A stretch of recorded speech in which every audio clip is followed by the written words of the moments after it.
Marwari media आप देख रहे हैं। आज है 11 मई 2025 रविवार का दिन, हिंदू तिथि बैसाख माह की चतुर्दशी। नजर डालेंगे आज की बड़ी खबरों पर। शुरुआत करेंगे देश की बहुत बड़ी खबर के साथ। बड़ी खबर, पाकिस्तान ने सीज फायर तोड़ दिया है। पाकिस्तान के सीज फायर तोड़ने पर विदेश सचिव विक्रम मिस्री ने रात 11 बजे प्रेस कॉन्फ्रेंस की। उन्होंने कहा पिछले कुछ घंटे में सीज फायर समझौते का पाकिस्तान की ओर से उल्लंघन हुआ है। मिस्री ने कहा पाकिस्तान ने भारतीय सीमा में घुसना चाहा, हमने भारतीय सेना को फ्री हैंड दे दिया। लेकिन देखिए, इससे पहले कि बड़ी अपडेट आपको दे दूं, क्योंकि पिछले कुछ घंटों में बड़ा उलटफेर हुआ है। बड़ी खबर, भारत और पाकिस्तान के बीच सीज फायर हो गया है। सीज फायर के लिए अमेरिका ने मध्यस्थता की। शनिवार को शाम 5:30 बजे यूएस राष्ट्रपति डोनाल्ड ट्रंप ने ट्वीट कर इसकी जानकारी दी। उन्होंने बताया कि लंबी बातचीत के बाद मुझे बताते हुए खुशी हो रही है कि भारत और पाकिस्तान तुरंत और पूरी तरह हमले रोकने के लिए तैयार हो गए हैं। इसके बाद पाकिस्तान ने भी कहा कि वह सीज फायर के लिए तैयार है। जानकारों की माने तो पाकिस्तान को गहरा झटका लगा है, इसीलिए वह सबसे पहले सीज फायर के लिए अमेरिका के पास गया था, क्योंकि पाकिस्तान को अब लगने लगा था कि वह अब भारत के सामने ज्यादा दिन टिकने वाला नहीं है। बड़ी खबर यह है, भारत और पाकिस्तान के बीच सीज फायर हो गया है। विदेश सचिव विक्रम मिस्री ने शनिवार शाम 6 बजे बताया। बड़ी बात यह है, अब दोनों देश जमीन, आकाश और समुद्र में एक दूसरे पर हमला नहीं करेंगे। लेकिन कुछ देर बाद ही पाकिस्तान अपना असली रंग दिखाना शुरू कर दिया। वहीं सीज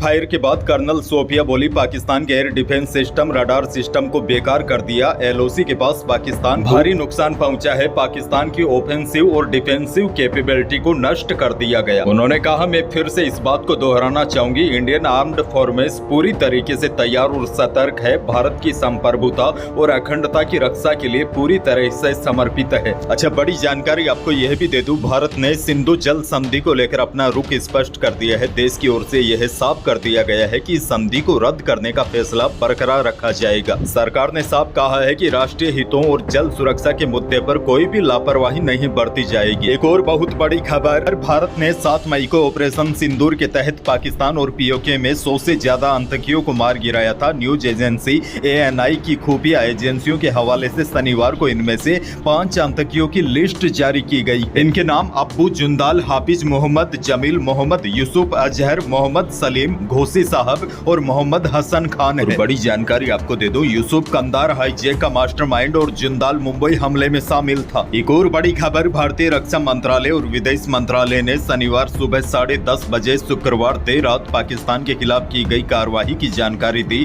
कर्नल सोफिया कुरैशी ने बताया कि भारत ने 8 मिलिट्री ठिकानों पर हमला किया। इसमें पाकिस्तानी एयरबेस, हथियार डिपो शामिल है। इससे पहले बीएसएफ ने वीडियो जारी कर बताया कि शुक्रवार देर रात पाकिस्तान के सियालकोट में लूनी स्थित आतंकी लॉन्च पैड को तबाह कर दिया गया। अच्छा, बड़ी खबर देखिए, भले ही भारत और पाकिस्तान के बीच शनिवार शाम 5 बजे सीज फायर लागू हो गया था, लेकिन पाकिस्तान अपनी नापाक हरकतों से बाज नहीं आ रहा है। उसने कुछ घंटों के बाद ही सीज फायर का उल्लंघन कर दिया। रात 8 बजे पाकिस्तान की तरफ से जम्मू कश्मीर, अखनूर, पुंछ, नौशेरा और राजौरी में सेलिंग शुरू कर दी। उधमपुर में ड्रोन से भी हमला हुआ, जिसके बाद भारतीय सेना ने पाकिस्तान को मुंहतोड़ जवाब दिया। पाकिस्तान को गोलीबारी बंद करनी पड़ी। बहरहाल आगे बढ़ेंगे। राजस्थान से बड़ी खबर, सीज फायर के ऐलान के बाद बाड़मेर और जैसलमेर में कल शाम को ब्लैकआउट खत्म हो गया। हालांकि लेकिन थोड़ी देर बाद ही बाड़मेर जिला कलेक्टर टेना डाबी ने जिले में एक बार फिर ब्लैकआउट घोषित कर दिया। बॉर्डर से लगे सभी जिलों में एहतियात के तौर पर लोगों से घर जाने और ब्लैकआउट की पालना करने के वापस निर्देश दिए गए। जैसे बाड़मेर, जोधपुर, जैसलमेर, बीकानेर, यहाँ पर शाम को बाजार खुल गए। लोगों ने भारत माता की जय के नारे लगाए। लेकिन कुछ देर बाद ही बीकानेर, श्रीगंगानगर, बाड़मेर में हालात वापस तनावपूर्ण हो गए। अचानक सायरन बजने लगे और पुलिस ने वापस दुकानें बंद करवाई। पाकिस्तान को पलटते देर नहीं लगी। रात होते होते राजस्थान के 9 जिलों में ब्लैकआउट करना पड़ा। खासकर बॉर्डर इलाकों से जुड़े जिलों में अटैक की कोशिश की गई। हालांकि भारतीय सेना ने सभी हमलों को नाकाम कर दिया था। वहीं कल सुबह जैसलमेर, बाड़मेर में मिसाइलों का मलबा मिला। श्रीगंगानगर में भी धमाकों की आवाजें आ रही थी और बॉर्डर से सटे जिलों में कई ट्रेनें कैंसिल भी कर दी गई थी। हालांकि इसी बीच राहत भरी खबर यह है, शनिवार शाम को तनाव टलने के बाद एक बार फिर रेल प्रशासन ने रद्द की गई ट्रेनों को पूर्ववत सुचारू संचालन की घोषणा कर दी है। बीकानेर, जोधपुर सभी जगह बाजार खुल गए हैं और प्रशासन ने अलर्ट वापस ले लिया है। अब बॉर्डर से सटे जिलों में आवाजाही पहले की तरह सामान्य रहेगी। हालांकि आतिशबाजी करने और ड्रोन उड़ाने पर प्रतिबंध जारी रहेगा। आगे बढ़ेंगे, एक और बड़ी खबर, झुंझुनू के एयरफोर्स के जवान पाकिस्तान के एयर स्ट्राइक में शहीद हो गए। जम्मू कश्मीर के उधमपुर में शुक्रवार रात को हुए अटैक में उनकी शहादत हुई। जवान सुरेंद्र कुमार मेहरादासी मंडावा के रहने वाले थे। परिवार के अनुसार वह 14 सालों से एयरफोर्स की मेडिकल विंग में थे। वीरांगना सीमा को जब पति सुरेंद्र कुमार की शहादत की सूचना मिली तो उनकी तबीयत बिगड़ गई। उन्हें नवलगढ़ हॉस्पिटल में भर्ती कराया गया। आगे बढ़ेंगे, एक और बड़ी खबर, पहलगाम आतंकी हमले के बाद देश जहां सम्मान की लड़ाई लड़ रहा है, वहीं इसका लाभ उठाने के लिए प्रदेश के कुछ व्यापारी अनाज, दाल, तेल की जमाखोरी शुरू कर दी है। मुनाफाखोरी शुरू हो गई है। पिछले 3 दिन में खुदरा बाजार में आटा, दाल और खाद्य तेल समेत कई वस्तुएं 3 से 4 रुपए तक महंगी हो गई है। वहीं खाद्य मंत्री सुमित गोदारा ने कहा, सरकार मुनाफाखोरी और जमाखोरी करने वालों के खिलाफ कड़ी कार्रवाई करेगी। मुख्यमंत्री भजनलाल शर्मा ने भी शुक्रवार को इस संबंध में चर्चा कर आवश्यक वस्तुओं के दाम बढ़ाने वालों के खिलाफ कार्रवाई करने को कहा। आगे बढ़ेंगे, एक और बड़ी और काम की खबर, अब प्रधानमंत्री मातृ वंदना योजना का लाभ लेने के लिए गर्भवती महिलाओं को अलग अलग फॉर्म भरने की आवश्यकता नहीं होगी।